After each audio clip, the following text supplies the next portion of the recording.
ഒരു ഗൗരവമായ വിഷയമാണ് സംസ്ഥാന വഖഫ് ബോർഡുമായി ബന്ധപ്പെട്ട് ഇപ്പോൾ ഉണ്ടായിട്ടുള്ളത്. 2026 ഫെബ്രുവരിയിലാണ് വഖഫ് ബോർഡ് പുനഃസംഘടിപ്പിക്കുന്നത്. അതിൻ്റെ പ്രവർത്തനങ്ങൾ ആകെ സ്തംഭിപ്പിക്കാൻ ഉതകുന്ന തരത്തിലാണ് സംസ്ഥാന സർക്കാർ നിലപാട് സ്വീകരിച്ചിട്ടുള്ളത്. ഹൈക്കോടതിയിൽ ഇതുമായി ബന്ധപ്പെട്ട് വന്ന ഒരു കേസ്, അതിൽ ഹർജിക്കാരോടൊപ്പം ചേർന്നുകൊണ്ട് ഒരു ഒത്തുകളിയാണ് സർക്കാരിൻ്റെ ഭാഗത്തുനിന്നുണ്ടായത്. അതിലൂടെ ഒരിടക്കാല വിധി വന്നിട്ടുണ്ട്. ഇത് വലിയ തോതിൽ ഞെട്ടിപ്പിക്കുന്നൊരു സംഭവമാണ്. 2025 കേന്ദ്ര സർക്കാർ അതേവരെ ഉണ്ടായിരുന്ന വഖഫ് നിയമം പൊളിച്ചെഴുതി സമഗ്രമായി ഭേദഗതി ചെയ്യുന്നത്. അത് സംഘപരിവാർ അജണ്ട അനുസരിച്ചുള്ളതായിരുന്നു. അതിൻ്റെ ഭാഗമായി വഖഫ് ബോർഡിൽ അമുസ്ലിങ്ങളെ തിരികെ കയറ്റാനുള്ള നടപടികളുണ്ടായി. അതോടൊപ്പം തന്നെ പലതരത്തിലുള്ള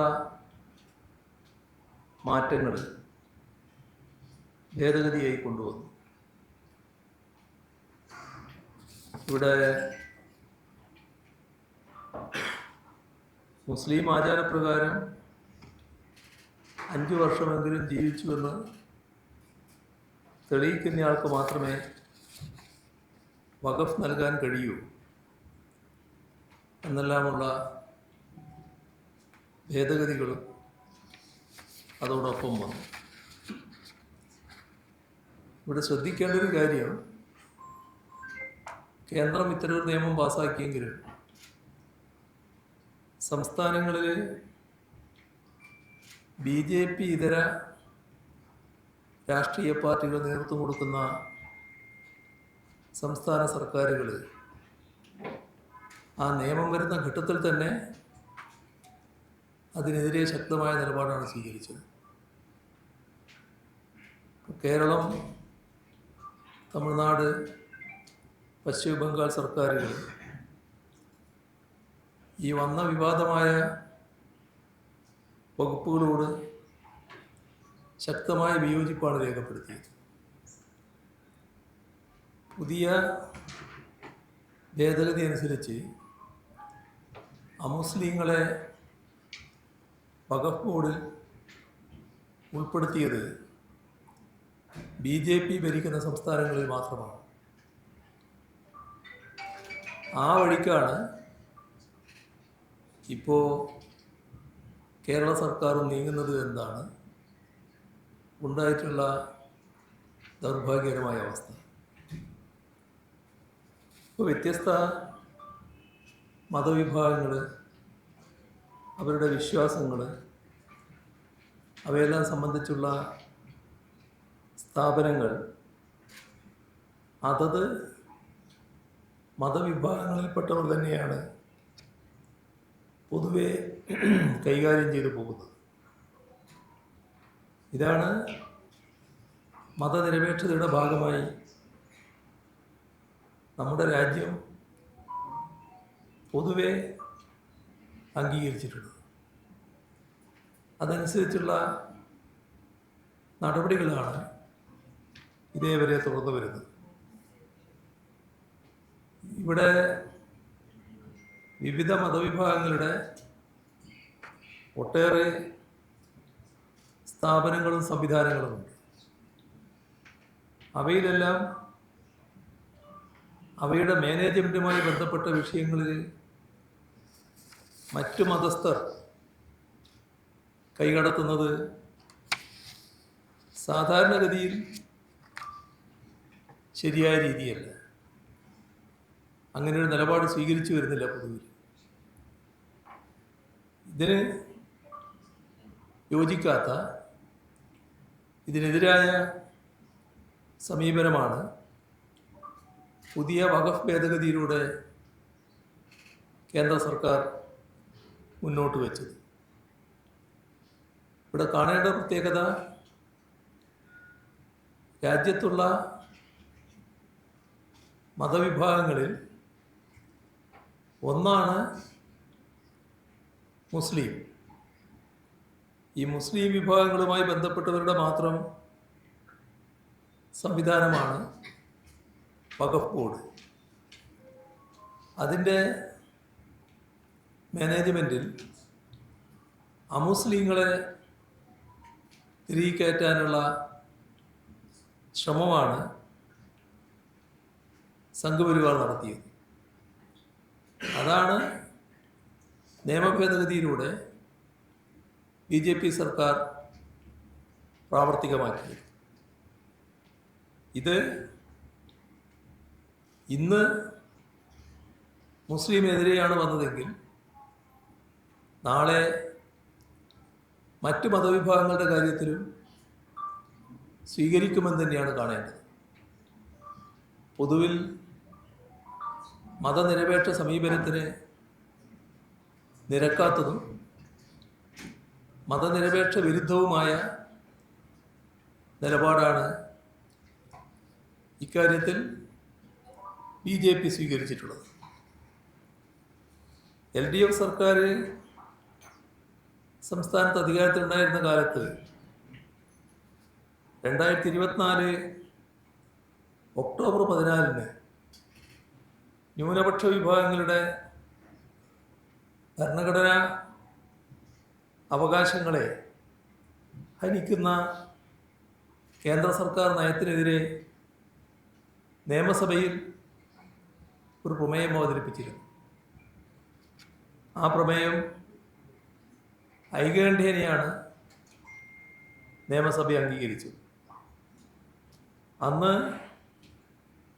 കേന്ദ്ര സർക്കാരിൻ്റെ ഇത്തരമൊരു ഇടപെടലിനെതിരെ കോൺഗ്രസും മുസ്ലിം ലീഗും അടങ്ങുന്ന UDF ആശങ്ക പ്രകടിപ്പിച്ചിരുന്നു. എന്നാൽ ഏത് കാര്യത്തിലാണോ ആശങ്ക പ്രകടിപ്പിച്ചത്, ആ നിയമം അതിൻ്റെ വള്ളിപുള്ളി വ്യത്യാസമില്ലാതെ പൂർണ്ണമായി നടപ്പാക്കാനാണ് ഞങ്ങൾ തയ്യാറാകുന്നത് എന്നാണ് കേരള ഹൈക്കോടതിയിൽ സർക്കാർ വ്യക്തമാക്കിയിട്ടുള്ളത്.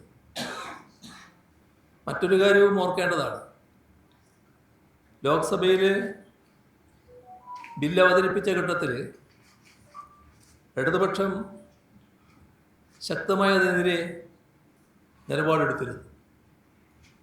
ഇടതുപക്ഷത്തിനോടൊപ്പം കോൺഗ്രസിനെ പ്രതിനിധീകരിച്ച് ശ്രീ KC വേണുഗോപാൽ നിയമത്തിനെതിരായി നിലപാട് സ്വീകരിച്ചിരുന്നു. ഇതെല്ലാം അവഗണിക്കുന്ന നിലയാണ് ഇപ്പോൾ സംസ്ഥാന സർക്കാരിൻ്റെ ഭാഗത്തുനിന്നുണ്ടായിട്ടുള്ളത്. 2026 ജൂലൈ 14 ഇതുമായി ബന്ധപ്പെട്ട് സർക്കാർ ഭാഗത്തു നിന്ന് ഹൈക്കോടതിയിൽ സ്റ്റേറ്റ്മെൻറ്റ് സമർപ്പിച്ചു. അതിൽ രേഖാമൂലം ബോധിപ്പിച്ച കാര്യമാണ് ഇതിങ്ങനെയാണ്. Quote: "The government is prepared to reconstitute the board strictly in compliance with the mandate of Section 14 of the Unified Waqf Management, Empowerment, Efficiency and Development Act.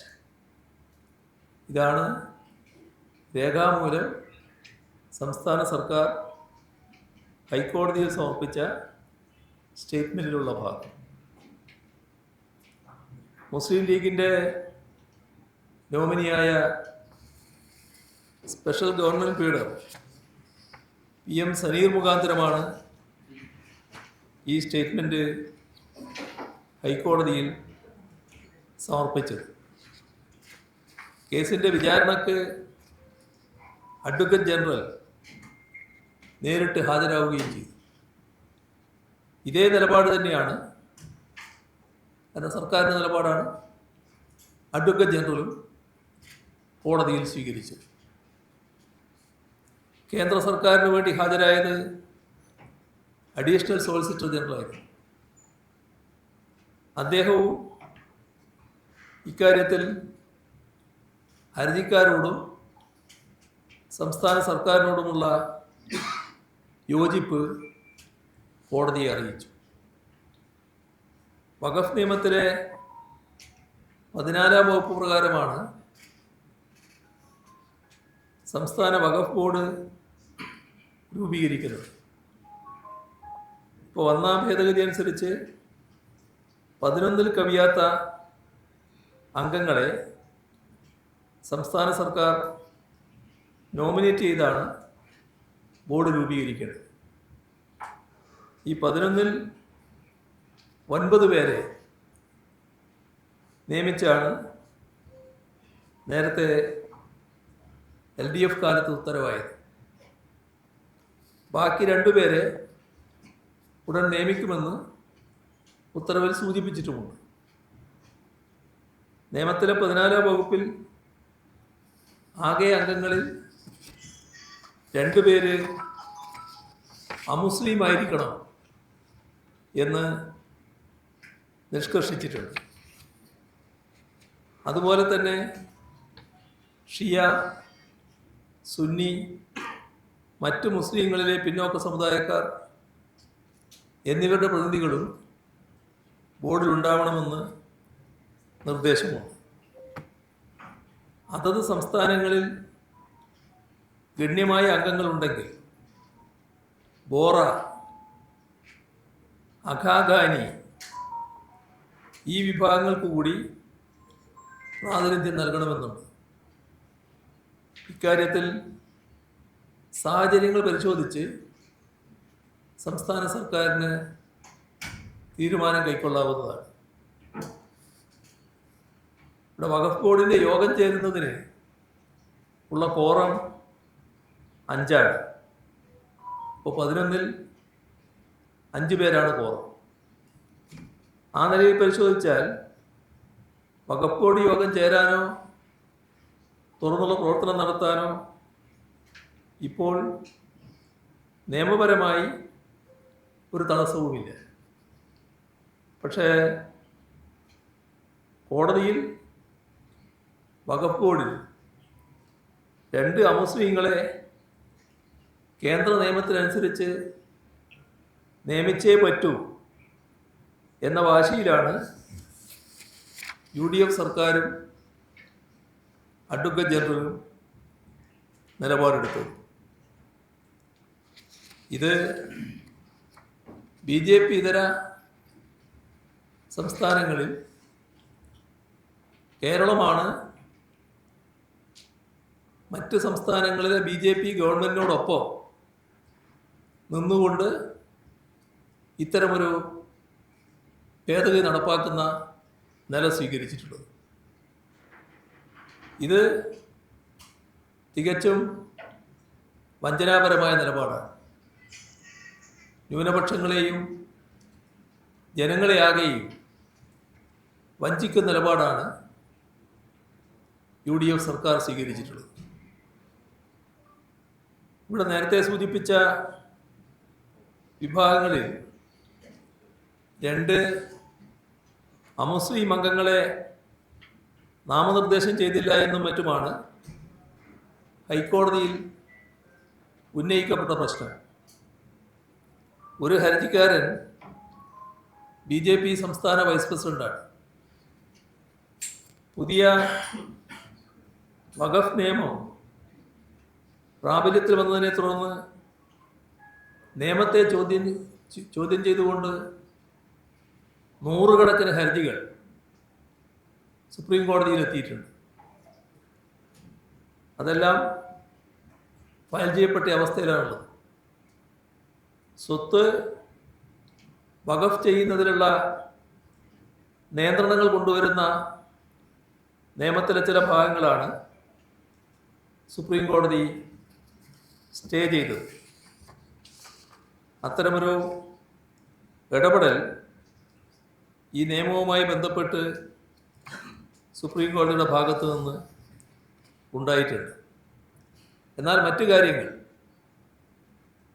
അമുസ്ലിങ്ങളെ വഖഫ് ബോർഡിൽ നിയമിക്കുന്ന ഉൾപ്പെടെയുള്ള വ്യവസ്ഥകൾ ചോദ്യം ചെയ്തുകൊണ്ടുള്ള ഹർജികളുണ്ട്.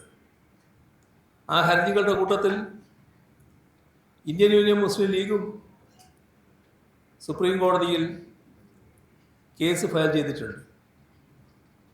ഈ അമുസ്ലിങ്ങളെ ഉൾപ്പെടുത്തുന്നതിനെ ചോദ്യം ചെയ്യുന്നത് IUMLൻ്റെ ഹർജിയുടെ ഭാഗമായി കാണാൻ കഴിയും. ഏറ്റവും രസാവഹമായ കാര്യം, ലീഗിൻ്റെ മന്ത്രിയാണ് വഖഫ് വകുപ്പിൻ്റെ ചുമതലയുള്ള മന്ത്രി. ആ ചുമതല ഏറ്റെടുത്ത ഉടൻ ലീഗിൻ്റെ പ്രഖ്യാപിത നയത്തിനെതിരായ നിലപാട് സ്വീകരിച്ചതായിട്ടാണ് കാണുന്നത്. ഇത് വ്യക്തിപരമായി ആ മന്ത്രിയുടെ നിലപാടാണ് എന്ന് ഞാൻ കരുതുന്നില്ല. ഇന്ത്യൻ മുസ്ലിം ലീഗിൻ്റെ നിലപാടിൽ മാറ്റം വന്നതിൻ്റെ ഭാഗമായിട്ടായിരിക്കാം ഇത്തരത്തിൽ ഒരു നിലപാട് മന്ത്രി എടുത്തത് എന്ന് മാത്രമേ കരുതാനാവൂ. തീർത്തും വിരോധാഭാസമായൊരു കാര്യമാണിത്. ഈ കേസുകളെല്ലാം സുപ്രീം കോടതിയുടെ സജീവ പരിഗണനയിലിരിക്കുകയാണ്. അത്തരം കാര്യങ്ങളിൽ സുപ്രീം കോടതിയുടെ നിലപാട് വരേണ്ടതായിട്ടാണ് ഇരിക്കുന്നത്. അതെല്ലാം പരിഗണിച്ചുകൊണ്ടാണ് LDF സർക്കാർ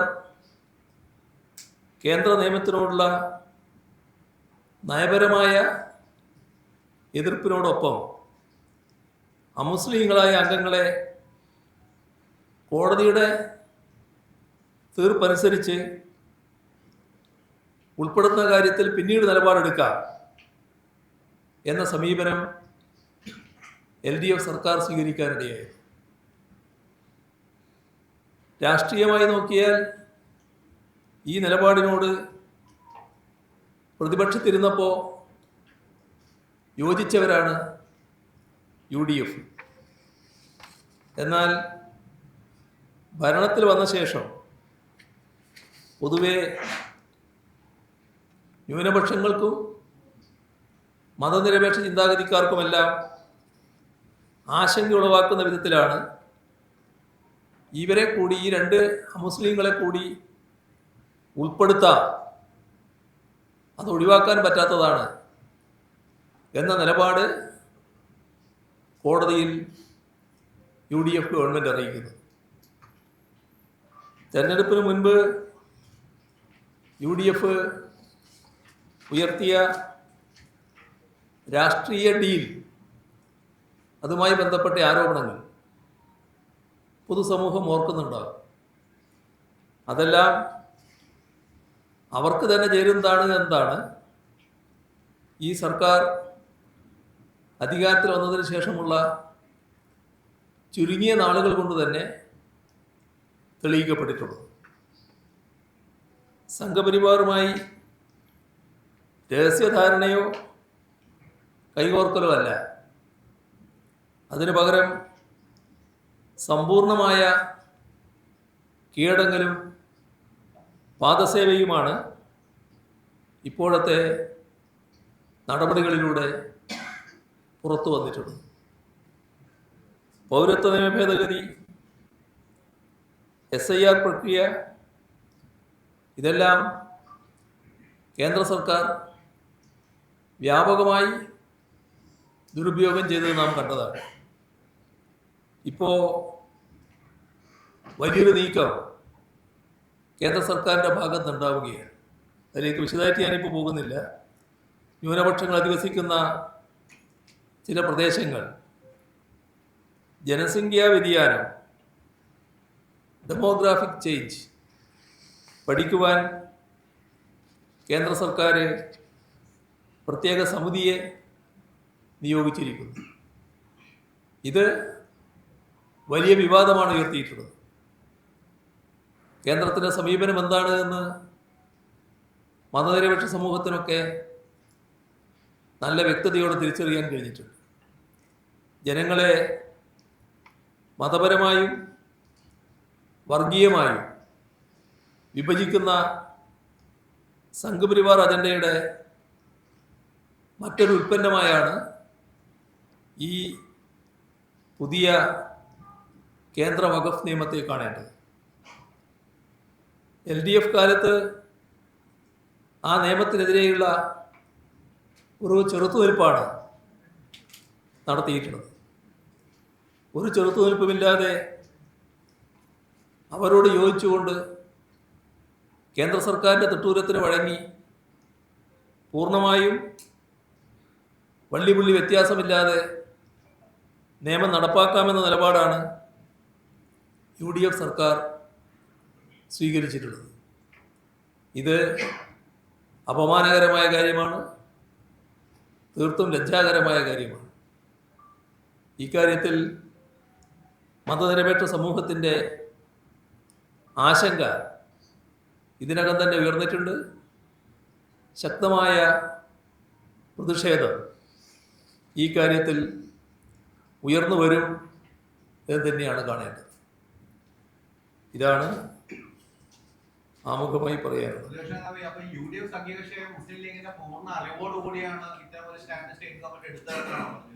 പിന്നെന്താ സംശയം? അതിനൊക്കെ സംശയമായോ? അതല്ലേ വ്യക്തമായിട്ട് വന്നിട്ടുള്ളത്. അവരുടെ അഡ്വക്കറ്റാണ് കോടതിയുടെ മുന്നിലേക്കത് എത്തിക്കുന്നത്. അത് അഡ്വക്കറ്റിൻ്റെ മാത്രം ഏർപ്പാടല്ല, സർക്കാരിൻ്റെ നിലപാടാകുമ്പോൾ അഡ്വക്കറ്റ് ചെയ്യണമല്ലോ, ഗവൺമെൻറ് പേർക്കൊന്നും. എന്നാൽ ആ അഡ്വക്കറ്റിൻ്റെയോ ആ വകുപ്പ് കൈകാര്യം ചെയ്യുന്ന മന്ത്രിയുടെയോ മാത്രം ഉത്തരവാദിത്തമായിട്ട് എല്ലാവരും അത് വരുന്നത്. ഇന്ത്യൻ യൂണിയൻ മുസ്ലിം ലീഗ് തന്നെ ഇതിന് മറുപടി പറയേണ്ടതായിട്ടുണ്ടല്ലോ. കഴിഞ്ഞ 10 വർഷമായി കേരളത്തിൽ പുതിയ തലമുറയിലെ വിദ്യാർത്ഥികൾക്ക് എന്താണെന്ന് പോലും അറിഞ്ഞിട്ടില്ല. ഇപ്പം നിരന്തരമായി ലോഡ് ഷെഡിങ് ഉണ്ടാവാണ്. അത് ഒരു ദിവസം 2 നേരം 3 നേരമൊക്കെ ലോഡ് ഷെഡിങ് ആണ്, കറണ്ടില്ല.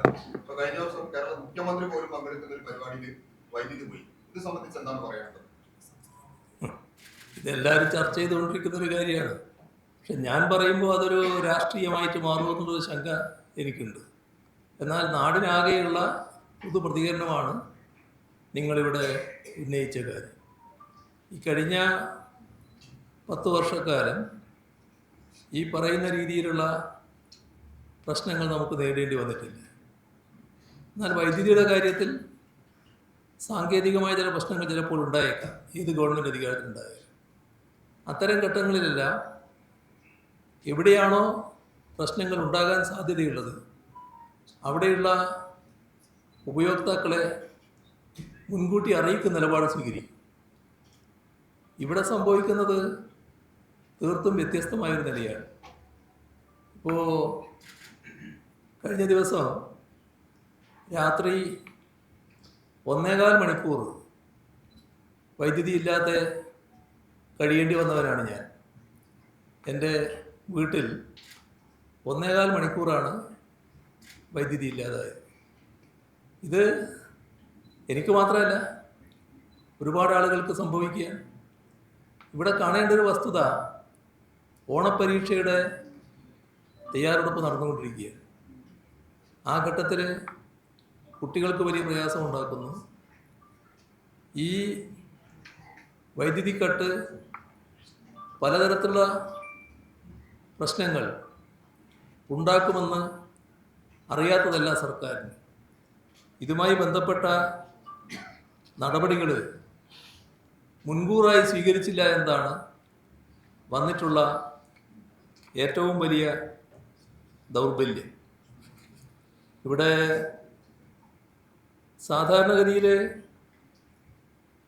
ദിവസം 300 മുതൽ 600 മെഗാവാട്ട് വരെ കുറവുണ്ട് എന്നാണ് ഇപ്പോൾ പറഞ്ഞു കേൾക്കുന്നത്. എങ്ങനെയാണ് ഇത്തരമൊരവസ്ഥയിലേക്ക് നാം എത്തിപ്പെട്ടത്? കൂടിയ വിലക്ക് വൈദ്യുതി വാങ്ങാൻ അനുമതി ലഭിച്ചിട്ടുണ്ട്. പക്ഷേ ജൂലൈയിൽ ഒരു ഹ്രസ്വകാല കരാറിലൂടെ വാങ്ങാൻ തയ്യാറായത് 150 മെഗാവാട്ട് മാത്രമാണ്. അപ്പോൾ നേരത്തെ ആവശ്യമായ തയ്യാറെടുപ്പ് നടത്തിയില്ല എന്നല്ലേ ഇത് കാണിക്കുന്നത്? അതിൻ്റെ ഭാഗമായിട്ടല്ലേ ഇത്തരമൊരു ദുരവസ്ഥ വന്നിട്ടുള്ളത്? കേരളത്തിൽ വൈദ്യുതി എത്ര ആവശ്യമുണ്ട്, കയ്യിൽ എത്രയുണ്ട്, എത്ര ഷോർട്ടേജ് ഉണ്ട്, അതെങ്ങനെ പരിഹരിക്കാനാകും? ഇതെല്ലാം നേരത്തെ തന്നെ പ്ലാൻ ചെയ്ത് പോകേണ്ടതല്ലേ? കേരളത്തിലെ വൈദ്യുതി രംഗം നല്ല ശക്തി പ്രാപിച്ചൊരു കാലമാണ് ഈ കഴിഞ്ഞ ദശാബ്ദക്കാലം. കാരണം ട്രാൻസ്മിറ്റ് പദ്ധതി 10,000 കോടി രൂപ ചെലവിട്ടുള്ളതാണ്. എടമൺ കൊച്ചി പവർ ഹൈവേ പൂർത്തിയാകില്ല എന്ന് കണക്കാക്കിയത് പൂർത്തിയാക്കാൻ നമുക്ക് കഴിഞ്ഞിട്ടുണ്ട്. അതേപോലെ തന്നെ ആഭ്യന്തര ഉൽപ്പാദനം 2092 മെഗാവാട്ടാണ് വർദ്ധിപ്പിക്കാൻ ആ ഘട്ടത്തിൽ കഴിഞ്ഞത്. ഇങ്ങനെയെല്ലാമുള്ള നിലയിൽ നല്ല മെച്ചപ്പെട്ട അവസ്ഥയിലേക്ക് വൈദ്യുതി മേഖല എത്തിയതാണ്. പക്ഷേ വസ്തുതയായി കാണണമല്ലോ. നമ്മുടെ കയ്യിലുള്ള വൈദ്യുതി കൊണ്ട് മാത്രം പ്രശ്നങ്ങൾ പരിഹരിക്കാനാവില്ല. അപ്പം അതിനാവശ്യമായ തയ്യാറെടുപ്പ് നേരത്തെ നടത്തണം, ആവശ്യമായത്ര വൈദ്യുതി വാങ്ങണം. അതിൽ പൂർണ്ണമായ കെടുകാര്യസ്ഥയാണ് ഉണ്ടായിട്ടുള്ളത്. ഇത് ജനങ്ങളെ ഇട്ടുകൊണ്ട് ഇങ്ങനൊരു അമ്മാനമാടാൻ പാടില്ല. ഗവൺമെൻറ്റേതായ ഉത്തരവാദിത്വം നിർവഹിച്ചു പോവുകയാണ് വേണ്ടത്. അല്ല, എന്തോ ചോദിക്കാൻ നോക്കിയാൽ സർക്കാരുമായി ബന്ധപ്പെട്ട് ഇതുമായി ബന്ധപ്പെട്ട വൈദ്യുതി പ്രതിസന്ധി അവർ നൽകുന്ന വിശദീകരണം ഒരു ദീർഘകാല കരാർ കഴിഞ്ഞ സർക്കാർ റദ്ദാക്കിയിരുന്നു. ഒപ്പം തന്നെ ഈ കാലാവസ്ഥ പ്രതിസന്ധിയാണ് കാരണമെന്ന്. ഇപ്പൊ ചീമേനിയിൽ ഒരു ആണവ കേന്ദ്രം സ്ഥാപിക്കാമെന്നൊക്കെയാണ് പറയുന്നത്. അപ്പൊ ഈ അടിയന്തരമായ പ്രശ്നങ്ങൾ നേരിടാൻ അത് പരിഹരിക്കാൻ സർക്കാർ തയ്യാറാവുന്നില്ല. മറ്റ് ചില കാരണങ്ങൾ പറയുന്നുണ്ട്. മുൻ സർക്കാരിനെ പഠിക്കുന്നുണ്ട്. അതിന് ചില വസ്തുതയുണ്ട്. ഇല്ല, അതാ അദ്ദേഹം പറഞ്ഞു. അതിന് വിശദീകരണം വേണ്ടല്ലോ. അത് പറഞ്ഞിട്ടുണ്ട്. ആ പറഞ്ഞത് ഞാൻ പറയാൻ പോകുന്നു. അദ്ദേഹം പറഞ്ഞ ഒരു കാര്യം നിങ്ങൾ പറയാൻ നോക്കിയതാണ്. ഇതാണ് LDF ഗവൺമെൻറ് പ്രത്യേക സമീപനം. അവിടെയാണ് LDF ഗവൺമെൻറ് UDF ഗവൺമെൻറ് തമ്മിലുള്ള വ്യത്യാസം നാം കാണേണ്ടത്. ആ കരാറിനോട് വ്യത്യസ്തതയുള്ളവരായിരുന്നു ഞങ്ങൾ. ആ കരാറിനകത്ത് നേരായ കരാറല്ല എന്ന അഭിപ്രായം ഞങ്ങൾക്ക് ശക്തമായിട്ടുണ്ടായിരുന്നു. പക്ഷേ കരാർ ഒപ്പിട്ട് കഴിഞ്ഞിരിക്കുന്നു. കരാർ അനുസരിച്ച് വൈദ്യുതി വാങ്ങൽ തുടങ്ങിയിരിക്കുന്നു. ആ കരാർ റദ്ദ് ചെയ്താൽ പെട്ടെന്ന് നമ്മുടെ നാടിന് വൈദ്യുതി ക്ഷാമം അനുഭവിക്കേണ്ടി വരും. അപ്പം ഞങ്ങൾ തീരുമാനിച്ചത് ആ വൈദ്യുതി കരാറുമായി മുന്നോട്ട് പോകാനാണ്. ഈ വ്യത്യസ്തതയുള്ളപ്പോൾ തന്നെ നാടിൻ്റെ പൊതുവായ താല്പര്യം കണക്കാക്കി ആ വൈദ്യുതി കരാർ അംഗീകരിച്ച് മുന്നോട്ട് പോകാനാണ് LDF സർക്കാർ നടപടിയെടുത്തത്. ആ നടപടിയുമായി മുന്നോട്ട് പോകുമ്പോൾ നമ്മുടെ റെഗുലേറ്ററി കമ്മീഷൻ അവരുടെ അനുമതി നേരത്തെ വാങ്ങേണ്ടതായിരുന്നു. ഇത്തരമൊരു കരാറിലേക്ക് പോകും. UDF സർക്കാർ ആ അനുമതി വാങ്ങിയിരുന്നില്ല. അവരുടെ മുന്നിൽ ഈ പ്രശ്നം സജീവമായിട്ട് നിൽക്കുന്നുണ്ടായിരുന്നു. ആ റെഗുലേറ്ററി കമ്മീഷൻ ഇതുമായി ബന്ധപ്പെട്ട് പരിശോധിച്ച് അവരുടെ അവസാന തീരുമാനം പിന്നീട് വന്നു. അത് റദ്ദ് ചെയ്യുന്നതായിരുന്നു. ആ റദ്ദ് ചെയ്ത തീരുമാനത്തിനെതിരെ ആകാവുന്ന നടപടികളെല്ലാം ഞങ്ങൾ സ്വീകരിച്ചു. അത് വെറുതെ വിട്ടുകളിയല്ല ചെയ്തത്. ആ വൈദ്യുതി വാങ്ങൽ പ്രധാനമാണ് എന്ന് കണ്ടുകൊണ്ട് ഉള്ള എല്ലാ നടപടിയും ഞങ്ങൾ സ്വീകരിച്ചു. ഇതാണ് ഞങ്ങൾ സ്വീകരിച്ച സമീപനം. ഞങ്ങളതിൽ നിങ്ങൾ കാണിച്ചത് കൊള്ളരുതായ്മയാണ്, അതുകൊണ്ട് ഞങ്ങളത് പൂർണ്ണമായിട്ട് ഉപേക്ഷിക്കുന്നു എന്ന നിലയല്ല. ഉപേക്ഷിക്കേണ്ടതാണ്, എന്നാൽ ഉപേക്ഷിച്ചാൽ നാട് ഇരുട്ടിലാവും. അതല്ല നല്ലത്, നാടിൻ്റെ താല്പര്യം സംരക്ഷിക്കലാണ് നല്ലത് എന്ന് കണ്ടുകൊണ്ടുള്ള നിലപാടാണ് ഞങ്ങൾ സ്വീകരിച്ചത്. അതുകൊണ്ട് തന്നെ ഞങ്ങളുടെ കാര്യത്തിൽ ഈ സമീപനം കേരളത്തിൻ്റെ വൈദ്യുതി മേഖലക്ക് കുറവില്ലാത്ത മട്ടിലായിരുന്നു. ഇപ്പോൾ പറയുന്ന പരിഹാര മാർഗം അത് കേരളത്തിൽ അത്ര എളുപ്പമുള്ള കാര്യമല്ല കേട്ടോ. ഈ ആണവ നിലയം സ്ഥാപിക്കൽ, ആണവ നിലയം സ്ഥാപിച്ച് കേരളത്തിൽ പ്രശ്നങ്ങൾ പരിഹരിച്ച് കളയാമെന്ന് പറഞ്ഞാൽ അതിന് നമ്മുടെ സമൂഹത്തിൽ അതിശക്തമായ എതിർപ്പുണ്ടാകും. ഒരു സംശയമില്ല, അതിശക്തമായ എതിർപ്പ് ഉയർന്നു വരും. അതുകൊണ്ടാണ് ഞങ്ങളുടെ കാലത്ത് അത്തരമൊരു കാര്യത്തെപ്പറ്റി ഞങ്ങൾ ആലോചിക്കുകയും ചെയ്യാതിരുന്നത്. ചില നിർദ്ദേശങ്ങളൊക്കെ ചില ഭാഗത്തുനിന്നൊക്കെ വന്നിരുന്നു. ആ ഘട്ടത്തിൽ തന്നെ ഞങ്ങളൊക്കെ നിലപാട് വ്യക്തമാക്കിയതാണ്, അത്തരമൊരു നടപടിയിലേക്ക് കടക്കുന്നില്ലായിരുന്നു. ഇപ്പോൾ വീണ്ടും അത്തരമൊരു ആലോചനയിലേക്ക് കടക്കുന്നെങ്കിൽ അത് അനാവശ്യമായ പ്രശ്നങ്ങൾ കേരളത്തിൽ സൃഷ്ടിക്കാനായിരിക്കും വഴിവെക്കുക. അതിനു പകരം മറ്റ് നടപടികളിലൂടെ വൈദ്യുതി രംഗം കാര്യക്ഷമമാക്കാനുള്ള നടപടികളാണ് സ്വീകരിക്കേണ്ടത്. 2 ദിവസം മുമ്പ് CM പറഞ്ഞ ഒരു കാര്യം, കപ്പൽ നിർമ്മാണശാല ടാറ്റയുടെ 10,000 കോടി രൂപയുടെ കേരളത്തിലേക്ക് വരാൻ പോകുന്നുണ്ട്. ഇന്ന് ടാറ്റയുമായി ഒരു പത്രത്തിലെ പ്രതിനിധി സംസാരിച്ചപ്പോൾ CM അങ്ങനെ പറഞ്ഞപ്പോൾ ഞെട്ടിപ്പോയി, ഞങ്ങളിത് അതിനെക്കുറിച്ച് അറിഞ്ഞിട്ടും കേട്ടിട്ടുമില്ല എന്ന മറുപടിയാണ് ടാറ്റയുടെ പ്രതിനിധി. എൻ്റെ ശ്രദ്ധയിലും അത് വന്നു നിങ്ങളെ ഈ പറഞ്ഞ കാര്യം. പക്ഷേ ഞാനിപ്പോൾ അതുമായി ബന്ധപ്പെട്ട് മറ്റൊരു കമൻറ്റിലേക്ക് പോകുന്നില്ല. ഏതാണ് വസ്തുത എന്ന് നമുക്ക് കുറച്ച് കഴിഞ്ഞാൽ മനസ്സിലാവുമല്ലോ. ഏതായാലും ടാറ്റ അറിഞ്ഞുകൊണ്ടൊരു കാര്യം വന്നിട്ടില്ല എന്നാണ് ഇപ്പോൾ വന്നതായിട്ട് കാണുന്നത്. ബാക്കി കാര്യങ്ങൾ വരട്ടെ, അതിനുശേഷം പറയും. കഴിഞ്ഞ 10 വർഷം താങ്കൾ മുഖ്യമന്ത്രിയാണ് കൈകാര്യം ചെയ്താണ് CMDRF. ഒരുപാട് പേർക്ക് അതുകൊണ്ട് സഹായങ്ങൾ കൊടുക്കാനും സാധിച്ചിട്ടുണ്ട്. പക്ഷേ ഇപ്പം കഴിഞ്ഞ 2 മാസമായി അതിൽ നിന്നുള്ള സഹായങ്ങൾ വളരെ പരിമിതമാണ്. മുമ്പൊക്കെ ഒരു മാസം 80 കോടി രൂപ വരെ അതുവഴി സഹായങ്ങൾ കൊടുത്തിട്ടുണ്ട്. ഇപ്പൊ കഴിഞ്ഞ ദിവസം മുഖ്യമന്ത്രി VD സതീശൻ പറഞ്ഞത് മുമ്പൊക്കെ സിഗരറ്റിന്റെ പാക്കറ്റിൽ എഴുതി കൊടുത്താണ് പല ആനുകൂല്യങ്ങളും കൊടുത്തത് എന്നാണ്. ഇപ്പൊ ഓൺലൈനിൽ ഉണ്ടായിരുന്ന സുതാര്യമായ അത് അട്ടിമറിച്ച് പേപ്പറിൽ എഴുതി കൊടുക്കുന്ന രീതിയിലേക്കാണ് പോകുന്നതെന്നാണ് പറയുന്നത്. ഇത് സംബന്ധിച്ച് എന്താ പറയുന്നത്? നമ്മളെ നാട് കൂടുതൽ പുരോഗതിയിലേക്കാണ് പോകേണ്ടത്. അതിൻ്റെ ഭാഗമായുള്ള നടപടികൾ സ്വീകരിക്കുമ്പോൾ പുറകോട്ട് പോകാനല്ല എപ്പോഴും താല്പര്യം കാണിക്കേണ്ടത്. നമ്മുടെ നിങ്ങൾ പറഞ്ഞ CMDRFുമായി ബന്ധപ്പെട്ടുള്ള കാര്യങ്ങളിൽ നേരത്തെ പല വിധത്തിലുള്ള പരാതികളുണ്ടായിരുന്നു. അതിൽ ചിലർ തെറ്റായത് ഉപയോഗിച്ചു എന്ന പരാതികളുണ്ടായിരുന്നു. പ്രാദേശികമായി ചില ആളുകൾ വിചാരിച്ചിട്ടാണ് ഈ സഹായം കിട്ടിയത്. ചെറിയ കാശായിരിക്കും. ആ ചെറിയ കാശിൽ നിന്ന് വീതം പറ്റിയ ആളുകളെ പറ്റിയടക്കം പരാതികൾ മുൻപ് കേട്ടിരുന്നു. അങ്ങനെയെല്ലാമുള്ള അനുഭവം ധാരാളം UDF ഗവൺമെൻറ് കാലത്ത് കേരളത്തിലുണ്ടായതാണ്.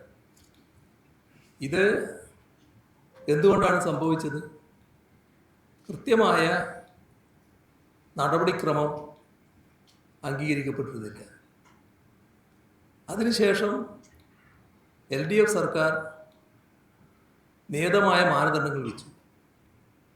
അതിൻ്റെ ഭാഗമായി ഓൺലൈനിലൂടെ അപേക്ഷിക്കുക, എല്ലാ കാര്യങ്ങളിലും ആരുടെയെങ്കിലും പ്രത്യേക ശുപാർശ വേണ്ട, തീരുമാനങ്ങൾ വന്നോളൂ. ആവശ്യമായ സാക്ഷ്യപ്പെടുത്തലുകളുണ്ടാവും.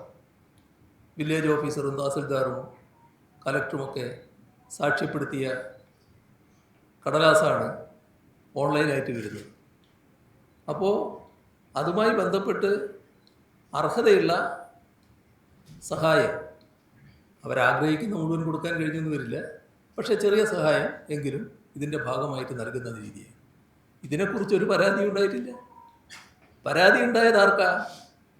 ഇപ്പോൾ പുതിയ ഗവൺമെൻറ് വന്നപ്പോൾ ഈ കാര്യം പരിശോധിച്ചപ്പോൾ തങ്ങൾക്കിടപെട്ട് ഒന്നും ചെയ്യാൻ കഴിയുന്നില്ല എന്ന് ചിലർക്കൊരു തോന്നൽ. അത് സഹായം ലഭിക്കേണ്ടവർക്ക് എന്തെങ്കിലും പ്രയാസം ഉണ്ടാക്കുന്നതല്ല. സഹായം ലഭിക്കേണ്ടവർക്ക് വേഗത്തിൽ സഹായം ലഭിക്കാൻ ഉതകുന്ന സമീപനമാണ് ഈ ഓൺലൈൻ സംവിധാനത്തിലൂടെ വന്നത്. എന്നാൽ പ്രാദേശികമായി ചില ആളുകളെ തൃപ്തിപ്പെടുത്തേണ്ടതുണ്ട് എന്ന് തോന്നിയതിൻ്റെ ഭാഗമായി ഇത്തരമൊരു മാറ്റം കൊണ്ടുവരുന്നു എന്നാണ് മനസ്സിലാക്കുന്നത്. ഇത് പഴയ കമ്മീഷൻ രാജിലേക്ക് പോകുന്ന നിലയാണ് ഉണ്ടാക്കുക. അതീവ നിർഭാഗ്യകരമായ വശമാണത്. ഒരു കാരണവശാലും നിലവിലുള്ള ഓൺലൈൻ സമ്പ്രദായം പൊളിച്ചെഴുതാൻ പാടില്ലാത്തതാണ്. അതിനെ കൂടുതൽ ശക്തിപ്പെടുത്താനും ദൃഢമാക്കാനും എന്തെങ്കിലും നടപടികൾ വേണമെങ്കിൽ സ്വീകരിക്കുന്നതിൽ തെറ്റുമില്ല. പക്ഷേ പുറകോട്ട് പോവുകയല്ല വേണ്ടത്, കമ്മീഷന് അവസ്ഥയുണ്ടാക്കുകയല്ല വേണ്ടത്. ഏതെങ്കിലും ഒരു നിസ്സഹായാവസ്ഥയിൽപ്പെട്ട മനുഷ്യൻ്റെ ഏറ്റവും ദയനീയമായ അവസ്ഥ ചൂഷണം ചെയ്യാൻ ചില ആളുകൾക്ക് അവസരമുണ്ടാക്കരുത്. അതാണ് ഗവൺമെൻറ് ശ്രദ്ധിക്കേണ്ടത്. തീർച്ചയായിട്ടും ഈ വിദ്യാഭ്യാസ മേഖലയിൽ മറ്റ് ഗവൺമെന്റ് ലീഡർ നിയമനങ്ങളെ പോലെ വിദ്യാഭ്യാസ മേഖലയിലും വഴിവിട്ട നിയമനങ്ങൾ നടക്കുകയാണ്. SSTയിൽ 10 വർഷം മുമ്പ് വിരമിച്ച ആളെയാണ് ഇപ്പോൾ 65 വയസ്സുള്ള ആളെ കൊണ്ടിരുത്തിയിരിക്കുന്നു. മറ്റ് CMAT ഉൾപ്പെടെയുള്ള വകുപ്പുകളിൽ യോഗ്യതകൾ മറികടന്ന്, അതായത് ഡോക്ടറേറ്റ് ഉൾപ്പെടെയുള്ള വേണം എന്നുള്ളത് മറികടന്ന് ഒരു സാധാരണ അധ്യാപകനെ ഇരുത്തുന്നു. ഇങ്ങനെയുള്ള നിയമനങ്ങളാണ് നിലവിൽ നടക്കുന്നത്. പല കാര്യങ്ങളും ഇതുപോലുള്ളത് ഉയർന്നു വരികയാണ്. ഇത് ഒരു പുതിയ ഗവൺമെൻറ് അധികാരത്തിൽ വന്നതിന് ശേഷം ഉണ്ടാകുന്ന ചില നോട്ടപ്പിശകുകൾ മാത്രമായിട്ട് കാണേണ്ടതല്ല, ബോധപൂർവം ചെയ്യുന്ന കാര്യങ്ങളായിട്ട് വേണം കണക്കാക്കാൻ. അതിൻ്റെ ഭാഗമായി സാധാരണ നിലയിലുള്ള മാനദണ്ഡങ്ങൾ ലംഘിക്കപ്പെടുക, അർഹത നിഷേധിക്കപ്പെടുന്ന അവസ്ഥയുണ്ടാവുക. അധ്യാപകരുടെ പ്രശ്നം പറഞ്ഞപ്പോൾ ഏറ്റവും പ്രധാനം, നേരത്തെ അധ്യാപകർ വർഷാരംഭത്തിൽ വിദ്യാഭ്യാസ മേഖലയിൽ കണക്കുകളൊക്കെ എടുത്താൽ ചില പോസ്റ്റുകൾ അധികമുണ്ടെങ്കിൽ അവർക്ക് പൊതുവെ സംരക്ഷണം കൊടുക്കുന്ന നിലപാട് സ്വീകരിച്ചു വരാറുണ്ടായിരുന്നു. ഇപ്പോൾ വരുന്ന പ്രശ്നം എന്താ? നമ്മുടെ വിരമിക്കുന്നവരുണ്ട്. ആ വിരമിക്കുമ്പോൾ ചിലപ്പോൾ പ്രൊമോഷനിലൂടെ അത് നികത്തേണ്ടതുണ്ട്. എന്നാൽ ഇത്തരത്തിലുള്ള തസ്തികകൾ ഒഴിച്ചിടുകയാണ്. പ്രൊമോഷനിലൂടെ നികത്താതിരിക്കുമ്പോൾ പുതിയ ആളുകൾ എടുക്കുന്നതിനുള്ള അവസരവും നഷ്ടപ്പെടുകയാണ്. അപ്പോൾ പുതിയ ആളുകൾക്കുള്ള തൊഴിൽ സാധ്യത നഷ്ടപ്പെടുന്ന അവസ്ഥ വരികയാണ്. ഇതൊക്കെ ഗവൺമെൻറ് അവധാനതയോടെ ചെയ്യേണ്ട കാര്യമാണ്. ആളുകളെ സംരക്ഷിക്കേണ്ടതുണ്ട്, തൊഴിലെടുക്കുന്നവരെ സംരക്ഷിക്കേണ്ടതുണ്ട്, അർഹതപ്പെട്ട പ്രൊമോഷൻ നൽകേണ്ടതുണ്ട്. വിരമിക്കുന്നതിൻ്റെ ഭാഗമായുള്ള തസ്തികകളിൽ പ്രൊമോഷനും പുതിയ നിയമനവും നൽകുന്നത് ഒഴിവാക്കുന്ന നടപടികൾ ഒരു തരത്തിലും ഗുണം ചെയ്യുന്നില്ല. അതും ഇതിൻ്റെ ഒപ്പം വരുന്നുണ്ട്. അങ്ങ് മുഖ്യമന്ത്രിയായിരിക്കെ അങ്ങയുടെ ഓഫീസിൽ പ്രവർത്തിച്ച ശ്രീ രതീഷ് കാളിയാണ് ഈ PM ശ്രീ വിഷയത്തിൽ ഒരു ലേഖനം എഴുതി ശ്രദ്ധയിൽപ്പെട്ടിരുന്നു. അത് അദ്ദേഹം പറയുന്നത് ഇത് ഏകപക്ഷീയമായി സംസ്ഥാന സർക്കാരിന് പിന്മാറാൻ കഴിയുന്നതല്ല എന്ന ഗവൺമെന്റിന്റെ ഇപ്പോഴത്തെ ഗവൺമെന്റ് സ്റ്റാൻഡിന് അനുകൂലമായിട്ടാണ് ആ ലേഖനം എഴുതിയത്. അതിന് പഴയ വിദ്യാഭ്യാസ മന്ത്രി മറുപടി നൽകിയിട്ടുണ്ട്. ആ മറുപടിയോടൊപ്പമാണ് ഞാൻ നിൽക്കുന്നത്. കേരളത്തിന്റെ higher education minister Roji M John കേരളത്തിലെ MP-മാർക്ക് ഒരു കത്ത് എഴുതിയിട്ടുണ്ട്. വികസിത് ഭാരത് ശിക്ഷ അടിസ്ഥാനം എന്ന് പറഞ്ഞ ബില്ലിന് എതിരെ വോട്ട് ചെയ്യണം. ഇപ്പോഴത്തെ നിലയിൽ അത് വന്നു കഴിഞ്ഞാൽ ഹയർ എഡ്യൂക്കേഷൻ സെക്ടറിൽ സ്റ്റേറ്റിന്റെ പവർ എടുത്തു മാറ്റും, സെൻട്രലിന് കൂടുതൽ പവർ ഉണ്ടാവും എന്നാണ് അത് പറയുന്നത്. അല്ല, ഇവിടെ ഇപ്പോൾ നേരെ വന്ന കുറേ കാര്യങ്ങളുണ്ടല്ലോ ഹയർ എഡ്യൂക്കേഷൻ രംഗത്ത്. ഹയർ എഡ്യൂക്കേഷൻ രംഗത്ത് ഏറ്റവും വലിയ കുഴപ്പം കാണിച്ചത് കേരളത്തിൻ്റെ കാര്യത്തിൽ ഇപ്പോൾ ഗവർണറാണല്ലോ. ഗവർണർ സ്വീകരിക്കുന്ന നിലപാടുകളുണ്ടല്ലോ. MG യൂണിവേഴ്സിറ്റിയുടെ കാര്യത്തിൽ സ്വീകരിച്ച നിലപാടുണ്ടല്ലോ. യൂണിവേഴ്സിറ്റി VC-മാരുടെ കാര്യത്തിൽ സ്വീകരിക്കുന്ന നിലപാടുണ്ടല്ലോ. ഇത്തരം കാര്യങ്ങളിൽ UDF ഗവൺമെൻറ് എന്ത് സമീപനമാണ് സ്വീകരിക്കുന്നത്? അതോടൊപ്പം തന്നെ ആ സെനറ്റിൻ്റെ പുനഃസംഘടന എല്ലാം സംഘപരിവാറുകാരെയല്ലേ കൊണ്ടുവച്ചിരിക്കുന്നത്. നമ്മൾ അത്തരം നടപടികളെ ചോദ്യം ചെയ്യണ്ടേ? ഞങ്ങൾ സംഘർഷത്തിനില്ല എന്ന് പറഞ്ഞ് മാറി നിൽക്കുകയാണ് വേണ്ടത്. അപ്പോൾ ചെയ്യേണ്ട കാര്യങ്ങൾ ചെയ്യേണ്ട സമയത്ത് ചെയ്യാതിരുന്നവർ മറ്റു ചിലത് ചൂണ്ടിക്കാണിക്കുമ്പോൾ അത് ആത്മാർത്ഥയോടെയാണെന്ന് പറയാൻ കഴിയില്ല എന്ന് മാത്രം. ഈ പറഞ്ഞതിനോട് വേറെ വിയോജിപ്പൊന്നുമില്ല. അത്തരം ഒരു ബില്ല് വരുമ്പോൾ അതിനെ എതിർക്കേണ്ടത് എതിർക്കുക തന്നെ ചെയ്യും. അതിന് വേറെ സംശയമൊന്നുമില്ല. പക്ഷേ അല്ല, ഞാൻ പറഞ്ഞു തീരട്ടെ, നിങ്ങൾക്ക് ധൃതിപ്പെടില്ല. അപ്പോൾ അത്തരം കാര്യങ്ങളിൽ ആത്മാർത്ഥതയോടെ പ്രതികരിക്കാൻ നടപടികൾ സ്വീകരിക്കാൻ തയ്യാറാകാത്തവർ പറയുന്നതിനോട് വലിയ തോതിൽ മുഖവിലക്കെടുക്കാൻ ആൾക്ക് പറ്റില്ല. കഴിഞ്ഞ ദിവസം മുഖ്യമന്ത്രി നടത്തിയ വാർത്താ സമ്മേളനത്തിൽ വിഴിഞ്ഞത്തിന്റെ ഓഹരി കൈമാറ്റവുമായി ബന്ധപ്പെട്ട ചോദ്യത്തിന് പറഞ്ഞത് കേരളത്തിൽ കോവിഡ് ആകെ 4 മാസം ഉണ്ടായിട്ടുള്ളൂ, പ്രളയത്തിന്റെ ബുദ്ധിമുട്ട് 1 മാസം അനുഭവിച്ചില്ല, ആകെ 5 മാസം മാത്രം അനുഭവിച്ചത്. ഇത് സംബന്ധിച്ച് എന്താണ് താങ്കൾക്ക് പറയുന്നത്? അതിനൊക്കെ പറയാതിരിക്കലാണ് നല്ലത്. പ്രളയം എന്ന് പറയുന്നത് ആ പ്രളയം വന്ന് ആ വെള്ളം ഇറങ്ങിക്കഴിഞ്ഞതോടുകൂടി അവസാനിക്കുന്ന ഒന്നാണോ? നമുക്കെല്ലാവർക്കും അനുഭവത്തിലുള്ള കാര്യമല്ലേ. കോവിഡിൻ്റെ ഭാഗമായി വന്നിട്ടുള്ള തകർച്ച അതെത്ര വലുതായിരുന്നു, എത്ര നാളാണ് നീണ്ടുവെന്ന്, അതിൻ്റെയൊക്കെ ഭാഗമായിട്ടുള്ള കാര്യങ്ങൾ എല്ലാവർക്കും അറിയാവുന്നതല്ലേ. ഒരു CFDRFുമായിട്ട് ബന്ധപ്പെട്ട ഒരു ചോദ്യം കൂടി. അതിൽ CMന്റെ മറുപടി എന്താണെന്ന് വെച്ചാൽ ഓൺലൈൻ മുഖാന്തരം നടപ്പിലാക്കിയപ്പോൾ ഒരുപാട് ഡിലേ, പലർക്കും മാസക്കണക്കിന് ഡിലേ വന്നു, അതുകൊണ്ട് മാത്രമാണ് ഞങ്ങളിപ്പോൾ നേരിട്ട് ഒപ്പിട്ട് കൊടുക്കുന്ന രീതി കൊണ്ടുവന്നത്. അതിലെന്തെങ്കിലും വാസ്തവം ഉണ്ടായിരുന്നു? അങ്ങനെ ഒരു ഡിലേ കിട്ടേണ്ടവർക്ക് കിട്ടാനുള്ള ഉണ്ടായിരുന്നു? ഇപ്പം ഉള്ള സിസ്റ്റത്തിലാണ് ഈ പറയുന്ന മാറ്റം വന്നാലാണ് ഡിലേ വരിക. ആ ഡിലേ ഒഴിവാക്കുന്നതിനാണ് ഇത് ഏറ്റവും സഹായകരം. മാത്രമല്ല, ഞാൻ പറഞ്ഞ മറ്റേ കാര്യത്തിനാണ് ഇതിടയാക്കുക. അതാണ് കാണേണ്ടത്. ഈ പ്രതിപക്ഷ ഉപനേതാവ് കാര്യത്തില് അത് കഴിഞ്ഞു എന്നാണ് താങ്കൾ അന്ന് പിണറായി വാർത്താ സമ്മേളനം നടത്തിയ സമയത്ത് അതൊക്കെ കഴിഞ്ഞതാണ് എന്നാണ് പറഞ്ഞത്. അത് കഴിഞ്ഞു സത്യത്തിൽ? അതേ കഴിഞ്ഞല്ലോ. ഇനി അത് ഇപ്പോൾ ഞാൻ അവിടെ തന്നെയാണ് നിൽക്കുന്നത്. കഴിഞ്ഞതാണ്. അതൊരു പ്രശ്നമില്ല. എന്ത് വിട്ടുവീഴ്ചയാണ്? ആരെ വിട്ടുവീഴ്ച ഇതിൽ വേണ്ടത്? ഈ കേരളത്തിൽ ഏതെങ്കിലും കാലത്ത് ഇത്തരം ഒരു പ്രശ്നം ഉണ്ടായിട്ടുണ്ടോ? ഇല്ലാത്തൊരു പ്രശ്നം ചർച്ച ചെയ്യണമെന്ന് പറഞ്ഞാൽ എന്ത് ചർച്ചയാണ് വേണ്ടത്?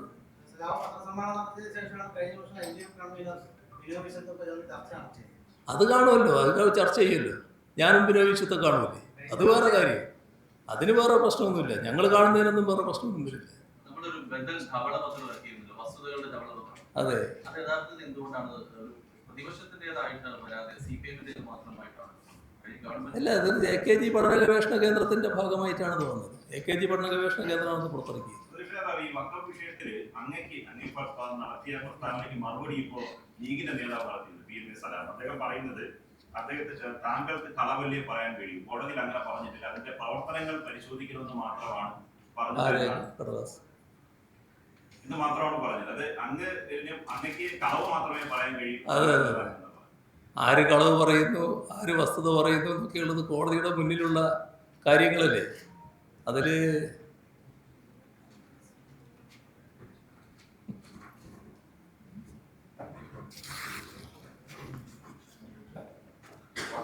പ്രവർത്തനം പരിശോധിക്കണമെന്ന് മാത്രമാണ് സർക്കാർ അഭിഭാഷകൻ പറഞ്ഞത്. കേസ് പരിഗണിച്ചപ്പോൾ നിയമാനുസൃതമല്ലെന്ന് കോടതി പറഞ്ഞു. 2 അമുസ്ലിങ്ങളെ നിയമിക്കാമെന്ന് പറഞ്ഞിട്ടില്ല. മുസ്ലിം ലീഗ് പാർലമെന്റിൽ ഇതിനെ ശക്തമായി എതിർത്തിട്ടുണ്ട് എന്നാണ് അദ്ദേഹം പറഞ്ഞത്. PM Saneer, special government pleader to AAG, അദ്ദേഹം ഒപ്പിട്ട കടലാസാണ് ഇതിൽ.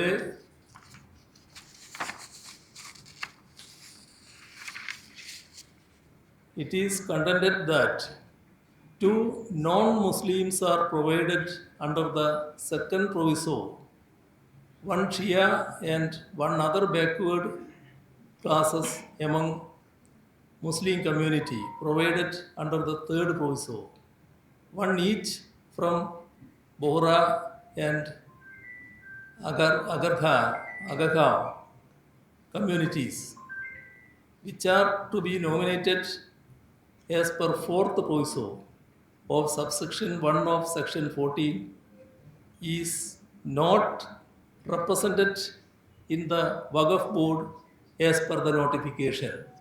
ഒരു ഭാഗം. It is further contended that the determination of various clauses among Muslim community envisaged under section 14(6) has not been carried out by the government before insisting the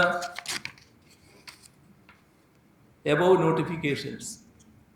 There is another contention that the persons who are appointed representing various classes specified under subsection 1 of section 14 was not fulfilling the necessary qualifications to represent a particular category. അവസാന ഭാഗം ഒന്ന് ശ്രദ്ധിച്ചേ. Taking note of all the above facts and infirmities, the government is prepared to reconstitute the board strictly in compliance with the mandate of section 14 of the Unified Waqf Management, Empowerment, Efficiency and Development Act 1995. എന്തായി പറഞ്ഞത്? ഞാനാണോ കള പറഞ്ഞത്? എത്ര വേഗത്തിലാണ് ആളുകളെ തെറ്റിദ്ധരിപ്പിക്കാനുള്ള ശ്രമങ്ങൾ നടക്കുന്നതാണ് കാണേണ്ടത്. ഒരുപാട് കള്ളങ്ങൾ പ്രചരിപ്പിച്ചുകൊണ്ട് തെറ്റിദ്ധരിപ്പിക്കാനുള്ള ശ്രമങ്ങൾ നടന്നതാണല്ലോ. ഇത് കയ്യോടെ ഇതിൻ്റെ അടിയിൽ PM Saneer special government leader to AAG എന്ന് പറഞ്ഞ് ഒപ്പിട്ടിട്ടുണ്ട്. ആ ഭാഗമാണ് ഞാൻ നേരത്തെ പറഞ്ഞത്. ഇനി അതിൻ്റെ അപ്പുറത്തുള്ള കടലാസുകളും എൻ്റെ കയ്യിലുണ്ട്. എല്ലാം എല്ലാറ്റിലേക്കും ഞാനിപ്പോൾ പോകുന്നില്ല. കേന്ദ്ര വകുപ്പാണെങ്കിലും മറ്റൊരു വിഷയത്തിലാണെങ്കിലും കേന്ദ്ര സർക്കാർ ഒരു നിയമം കൊണ്ടുവരുമ്പോൾ അതിന് വിരുദ്ധമായ നടപടി സ്വീകരിക്കാൻ ഏതൊക്കെ തരത്തിലാണ് പ്രായോഗികമായി സംസ്ഥാന സർക്കാരുകൾക്ക് കഴിയണമല്ലോ. ഇവിടെ ഒരു മുസ്ലിം മതവിഭാഗത്തിൻ്റെ ബന്ധപ്പെട്ടിട്ടുള്ളൊരു സംവിധാനം, ആ സ്ഥാപനത്തിൻ്റെ നിയന്ത്രണം അമുസ്ലിമിൻ്റെ കയ്യിലാവണം എന്ന് പറയുന്നതിനോട് യോജിക്കാനാവുമോ? അതിനെതിരെയുള്ള ഫൈറ്റ് വലിയ തോതിൽ നടക്കുകയല്ലേ. അതിൻ്റെ ഭാഗമായിട്ടല്ലേ നൂറുകണക്കിൽ ഹർജികൾ സുപ്രീം കോടതിയുടെ മുന്നിൽ നിൽക്കുന്നത്. സുപ്രീം കോടതി വിധി പറയാൻ നിൽക്കുകയല്ലേ. നിങ്ങൾ എന്തിനാണ് ധൃതിപ്പെട്ട് അതിനോടൊപ്പം നിൽക്കുന്നത്, അതിനോടൊപ്പം ചേരുന്നത്? അതുമായി ബന്ധപ്പെട്ടുള്ള കാര്യങ്ങൾക്ക് സാവകാശം എടുക്കണ്ടേ? ആ അവസാനം വരെ നമ്മൾ നോക്കണ്ടേ? മുസ്ലിമിൻ്റെ താല്പര്യം സംരക്ഷിക്കുന്നതിനുള്ള നടപടികൾ സ്വീകരിക്കണ്ടേ? അവിടെയല്ലേ ന്യൂനപക്ഷ സംരക്ഷണത്തിൻ്റെ പ്രശ്നം വരുന്നത്. എല്ലാം നമുക്ക് എല്ലാവർക്കും അറിയാവുന്നതാണല്ലോ എന്തുകൊണ്ടാണ് ഇങ്ങനെ വരുന്നത്. ആ വരവ് നല്ലതല്ല. അവിടെയാണ് ഞാൻ നേരത്തെ പറഞ്ഞ കീഴടങ്ങലും ദാസ്യമനോഭാവവും വരുന്നത്. ആ കീഴടങ്ങലും ദാസ്യമനോഭാവവുമല്ല കേരളത്തിൻ്റെ മതനിരപേക്ഷ സമൂഹം, ഇവിടുത്തെ ഈ സംസ്ഥാനത്തെ ഗവൺമെൻറ്റിൽ നിന്ന് പ്രതീക്ഷിക്കുന്നത്. ഏത് ഗവൺമെൻറ് ആയാലും അതാണ് പ്രശ്നം. ഈ LDFന്റെ യോഗം ഇതുവരെ ചേർന്ന് തെരഞ്ഞെടുപ്പിന്റെ ഫലം പോലും അവലോകനം ചെയ്യാൻ കഴിഞ്ഞിട്ടില്ലല്ലോ. കാരണം LDF യോഗം ഒന്ന് ഫലം വന്നിട്ട് ഒരു തവണ കൂടി പിന്നീട് ഓരോരോ കക്ഷികൾ ആലോചിച്ചിട്ട് വരട്ടെ തീരുമാനം പിരിഞ്ഞു. ഈ LDF യോഗം ചേരാൻ കഴിയുന്നില്ല, നിയമസഭാ കക്ഷിയുടെ സംയുക്ത യോഗം ചേരാൻ കഴിയുന്നില്ല. ഇതൊരു പ്രതിസന്ധിയായിട്ട് എന്തായാലും കാരണം ഒരു പ്രത്യേക പ്രതിസന്ധിയില്ല. LDF അല്ല അതിൻ്റെ വഴിക്ക് ചേരും. ഒരു പ്രത്യേക പ്രതിസന്ധിയും അതിൻ്റെ ഭാഗമായിട്ട് വരാനില്ല.